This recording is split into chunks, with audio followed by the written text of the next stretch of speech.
Welcome to the last video in the series here with our work-based learning workshop, module 3. We're talking about work-based learning in the classroom. So we just learned that work-based learning can be incorporated at the activity, lesson, unit, or even course-wide level. So now we're going to take some time and focus on that course-wide level application of work-based learning. And I'm going to introduce a new concept, and the last kind of bit of knowledge I want you to leave with today is this new thing called workplace experiences. So workplace experience courses, you may have heard of cooperative education. Workplace experience courses are the new cooperative education. There are some key differences that you need to know. So if you're familiar with cooperative ed, don't assume everything's the same with a workplace experience course.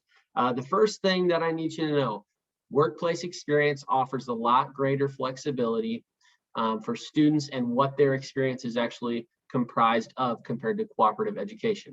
So that being said, workplace experience also offers agricultural educators a unique opportunity, because if you have a professional educator license with the state board and you have that accompanying endorsement in agriculture, food, and natural resources, you are actually certified to teach workplace experience courses. Okay, so all of that being said, then now we got to know what they are, which is what this activity is about. So activity 3.2, strategies for workplace experience courses.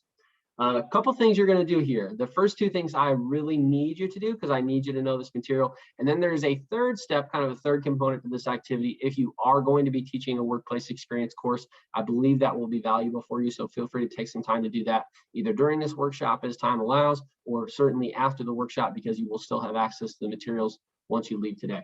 So let's go over the directions. First, you're going to review the requirements for workplace experience courses, which are listed in Figure 1 requirements. So if you see down here on the second page, you'll see that there are 5 requirements listed in Figure 1. They are, generally speaking, the related instruction that's required in workplace experiences, the synchronous meeting that's required at least weekly, the placement agreement, the workplace visit requirements, and then finally, the formal student evaluation.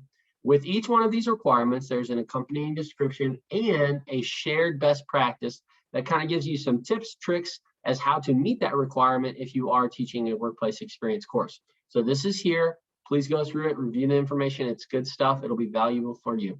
Once you have reviewed Figure 1, come back here to number 2, and then I want you to explore additional resources on EdSystem's Career Development Experience Toolkit. Now, this website is extremely comprehensive. It covers everything from working with a host site and an employer to what those agreements are and setting positive expectations for a student, how to conduct a formal evaluation, and then finally concluding out with, well, how do we wrap up this holistic experience for the student? Tons of resources on that website. I highly encourage you to go check it out.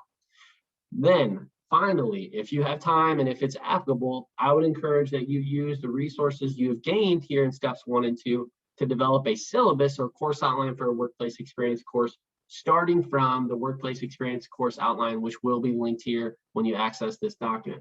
Finally, conclude, as you have with each of these activities, by discussing the essential questions with your small group. And then once you're done with this, we'll all come back together for a final concluding video, and we'll end our time together here in the work-based learning workshop. So good luck with activity 3.2, strategies for workplace experience courses.